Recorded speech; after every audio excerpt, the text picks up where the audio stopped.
Hi friends, welcome our channel. Aadi மாதத்துக்கு ராகி கூழ் செஞ்சிடலாமா? இப்போ அக்கா வந்து ஒரு 3 கிலோ அளவுக்கு நான் செய்ய போகிறேன்.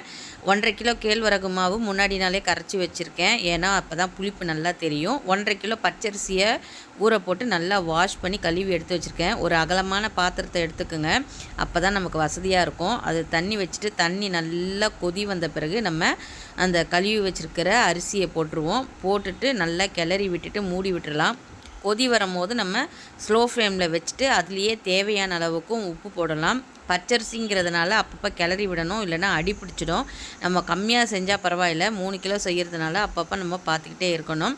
இப்போ பாருங்கள் எவ்வளோ அழகாக குழஞ்சி வந்துருச்சு. இந்த ஸ்டேஜில் நம்ம முன்னாடி நாளே கரைச்சி வச்சுருக்கிற, நம்ம 3 கிலோ பண்ணுறதுங்கனால முன்னாடியே கரைச்சிட்டோம். ஒரு கம்மியாக 1 டம்ளர் 2 டம்ளர்னால் நம்ம அப்பயே கரைச்சி கூட செஞ்சு குடிக்கலாம், தப்பில்லை. நமக்கு இப்படி பண்ணும்போது கொஞ்சம் புளிப்பாகவும் இருக்கும், டேஸ்ட்டாகவும் இருக்கும். இப்போ நல்லா கையில் போட்டு நல்லா கரைச்சிட்டு நம்ம அதில் கொஞ்சம் கொஞ்சமாக ஊற்றணும். ஒரேடியாக ஊற்றினா நமக்கு கிளறது கஷ்டமாக இருக்கும். ஜென்ஸுங்கன்னா நல்லா ஸ்ட்ரென்த்தை போட்டு கிளறிடுவாங்க. நம்ம லேடிஸுங்கிறதுனால கொஞ்சம் கஷ்டம். என்னாலே முடியல, என் பையன் கூப்பிட்டு தான் கிளறினேன். கொஞ்சம் கொஞ்சமாக ஊற்றி நல்லா கிளறி விட்டுடணும். வருங்க, கிளறவே முடியல என்னால். கிளறி விட்டுட்ட பிறகு கேழ்வரகு மாவு வெந்த பதத்தை பார்க்கணும். அது எப்படி பார்க்கணுன்னா, பக்கத்தில் ஒரு கிண்ணத்தில் வச்சு தண்ணியை வச்சுக்கோங்க.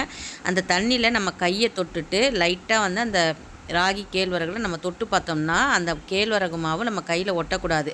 இதுதான் வெந்ததுக்கான பக்குவம். இப்போ வெந்துருச்சு. நம்ம இதை இறக்கி வச்சுட்டு நாளைக்கு காலையில் யூஸ் பண்ணிக்கலாம். இவ்வளோ தான் ஃப்ரெண்ட்ஸ், கேழ்வரகு ராகி செய்கிற மெத்தேடு. தேங்க்ஸ் ஃபார் வாட்சிங். நெக்ஸ்ட் வீடியோவில் பார்க்கலாம். பாய்.